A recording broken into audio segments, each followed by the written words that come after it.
Hello, everyone, and welcome to Careers Express. I'm Elisabeth, from an associate from Cyprus Mail, and today we will be focusing on hiring more for skills and less for academic qualifications and industry experience. Joining me today is Steve Slocombe from GRS Recruitment. He's the founder of GRS Recruitment. So welcome, Steve. Thank you very much. Thank you, Elisabeth. Okay, so when did this, tendency or trend, let's say, with the local companies start, when they started, eventually hiring more for skills? Yeah, I mean, okay. Well, firstly, I want to say thanks, Elisabeth, for having me on your webcast. It's a great honour, and it's much appreciated to be asked. And to go into your question, I mean, I think firstly, I'd like to say we must never underestimate the importance and value of education and educational qualifications. However, we have seen a trend develop over the last few years, not just in Cyprus but globally, and I think obviously Cyprus has followed that trend of companies requiring more from their employees than just academic qualifications. I mean, we now find emotional intelligence as well as academic intelligence are both now equally as important. Increasingly, we've found markets have become more global and competitive. And in many fields, consumers, customers, clients, whatever you call them, demand a better quality of service and delivery. And this tends to be given through employees being able to communicate effectively and with what is known as emotional intelligence. People do come back on how they're treated, and we've all had bad customer service stories that tell you and you take your business elsewhere. So now it's about engaging with your customer, with your client, and also with your colleagues. Effectively, it's about communication, I suppose, if I was to summarize it. And if an individual employee is not a great communicator and cannot connect with colleagues and customers, despite having a wealth of qualifications, they will not go as far as somebody who has a high EQ and not necessarily just a high IQ. Right. So you very much touched the topic of soft skills there. So is it more soft skills that the companies are looking at, or increasingly looking for, or it's split between technical skills and soft skills? Yeah, I think obviously, again, if you're a chartered accountant and you need to have your qualifications and the high grades will stand you from the rest of the applicants. However, again, business is more interactive. People are expecting people to communicate a lot more, and it's not just about being able to do a job. It's about being able to upsell to your client and manage that relationship with the client. So yeah, I think soft skills are increasingly important, and that's something which sometimes people don't always see. Candidates potentially realize the importance of being able to communicate and engage with their potential employer and their colleagues, and then ultimately the customers and clients of their employer. Right. So how the employers or the companies are assessing the skills from the candidates, from job seekers? Yeah, well, we find obviously the interview process is a good process for doing that. I mean, obviously people, how they come across and how they deliver in interview is the sort of primary process, I should say. We're also finding now companies are engaging with more sort of psychometric testing, things like Hogan assessments, which we're licensed to offer here in Cyprus, and we've found actually that a lot of employers do like to dig that a little bit deeper into their employees' sort of goals, motivations, and communications, and it's very interesting to see when you see the results of some of these, certainly Hogan, just how how much people enjoy engaging with others and those sort of qualities, which again are very useful in the modern environment. Okay, so global companies, we know that they are using currently some talent management systems powered by artificial intelligence to match both the roles and the best skill fit. Yeah. Do we have any companies here in Cyprus who are using this kind of talent management systems? Yeah, I mean, I'll be honest, in Cyprus, we haven't really seen these sort of areas where people are using what I would say AI in Cyprus or Malta.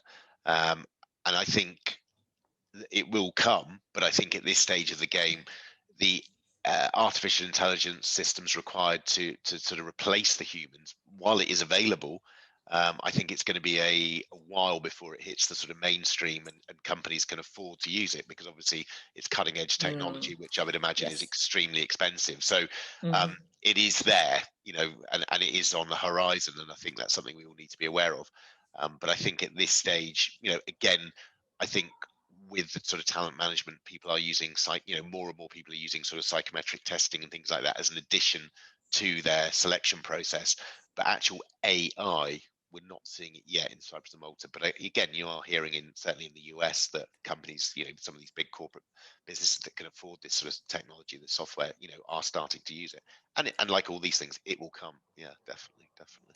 Okay. All right. So the companies that are increasingly hiring for skills, Yeah.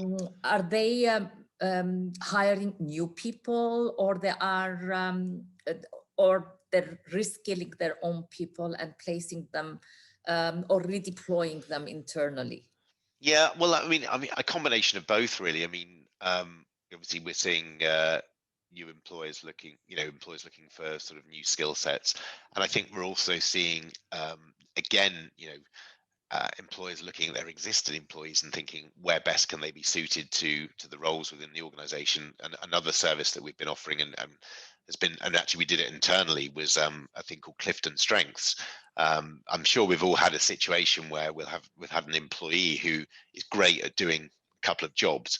You give them another job to do and they just do a very bad job with it, and you sort of think, well, actually, why is that? And instead of actually making maybe a failure come from that employee to the company, you actually need to think, okay, well, we've identified this employee's strengths. So any Mhm. work that we have with this, we're going to pass to them. And Clifton Strengths, which we've used, say, internally and to clients, has been amazing. When actually, especially for at the management level, maybe when you're looking at maybe appointing people for managing staff or managing clients, you really get down to what their strengths are and what their weaknesses are. And okay, with Clifton Strengths, you don't highlight weaknesses. You just, that is just a non-strength, which is an Mhm. interesting way of looking at things. But again, I mean, we have people who are amazing at, customer engagement, client relationship, da da da. You give them a proposal to write, and then and it will be a disaster. So, Yeah. but as the employee's tool, that tells me I'm not going to give that person a proposal to write, because it's not going to be a good piece of work. Whereas if I've got a new client, I've got a new customer, I'm going to get my particular employee straight in front of them, because I know they'll win them over, they'll bring them in. And so again, we're finding these are very useful. And again, managing people, I mean, people get appointed to become a manager because they've been in the job for 20 years or 10 years, as opposed to their abilities to manage people. And by doing things like Clifton Strengths, you actually see this person is not a people manager. They're great working on their own, they're great, very independent, self-motivated, but you try and ask them to manage, it's not a strength of theirs. And so you Right. should be sort of saying, maybe this person who's only been with the business 3 years, but they're a people person, they're a very good manager. Yeah. And again, it's that. So we are sort of seeing, different tools being used by companies in Cyprus. And again, this is we've been going for 15 years, and when we started, it was this stuff was not even on the radar, but we are now seeing a great uptake from companies using these tools. So Right. Okay, so which roles you can see from the companies that are for which roles are they trying to fill with the more skills side of things rather than academic yeah. qualifications or the transferable skills, let's say. Yeah, I mean, again, Which yeah, it's across the board. I mean, basically, we see that all Mhm. businesses now realize that communication skills, emotional intelligence are so important, and they're as important, if sometimes not more important, than educational qualifications. Because, I mean, just if I use my own experience, I mean, when I interview people to work for GRS or for Fairfax, my first selection process is how they communicate over the phone. I listen to people, not necessarily about what they're saying to me, but how they're saying it. And then if that goes well, then I'll consider the sort of interviewing them for um, to come in, and then I will look at their qualifications. I mean, I say, to me, I'm a massive believer. Okay, our job does involve a lot of communication of actually being able to pick the phone up to somebody and hearing how they present themselves and how they speak.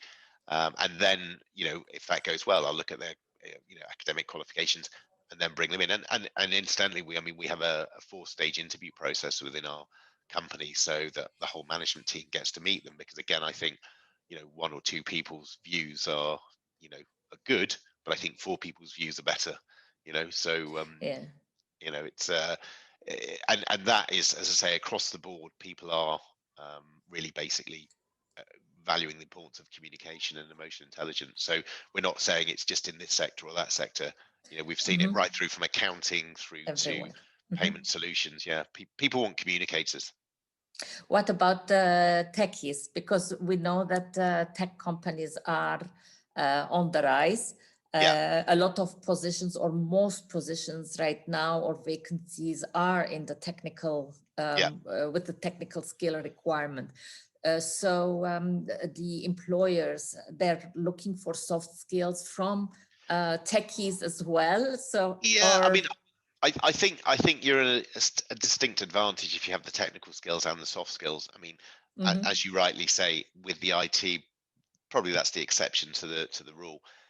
They are less important. I mean, if you have somebody who is an okay. amazing, Java developer or something like that, the fact that maybe they're not so good in interaction or engagement, it's not such an issue, because they're going to be maybe working in the middle of the back office and Right. producing the code and the software. So it's not so important. But I think increasingly, to be able to, I suppose, get ahead in industries, a lot of it is down to the personal sort of communication skills that you have, which I think, Okay. yeah, yeah, Okay, good. So do you expect this trend of hiring for skills to expand further yeah, within 2021 and beyond?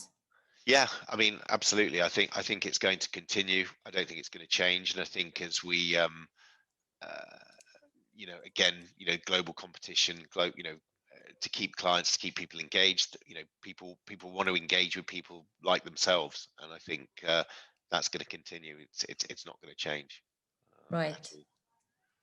Good. Okay. So how can job seekers demonstrate their skills? It's important for candidates to focus on how they communicate and how they present themselves at interviews. Um, Again, people don't always sort of think this. They need to take a step back and they need to be prepared for the interview, knowing about the company, preparing for the interview questions. Likely interview questions they're going to get, but also a bit further than that, they also have to have what we call a USP. Like a unique selling point or unique selling Yeah. pitch, where they can basically briefly pitch themselves. Um, to a potential employer. And again, employers are more likely to employ a confident and coherent individual who can express themselves in a positive and succinct manner. And again, this goes back to the emotional intelligence. People sit up and take notice of somebody when they can talk and when they can converse freely. So that's to me is the key, and that's what people should focus on. Is what's my pitch? How can I sell Right. myself? Okay. So to conclude, what you would advise the job seekers to do, and how Uh, to prepare, or what yeah. is the priority for them Okay. in preparation to an application for a job? Yeah, I would always say, application for a job or an interview, or certainly for an interview, be prepared, be positive, and pitch yourself. I mean, it's almost like the 3 Ps: prepared, positive, and pitch. Okay. All right. Thank you very much, Steve, for having you for this interview. I'm sure that the readers of the Cyprus Mail will enjoy the topic that we discussed today, and it will be most useful to them. And hope to have or see you again on a similar interview or for another topic, maybe in the future. Yeah. Thank you very much. Thank you very much for having me, Elisabeth. Thank you. Thanks.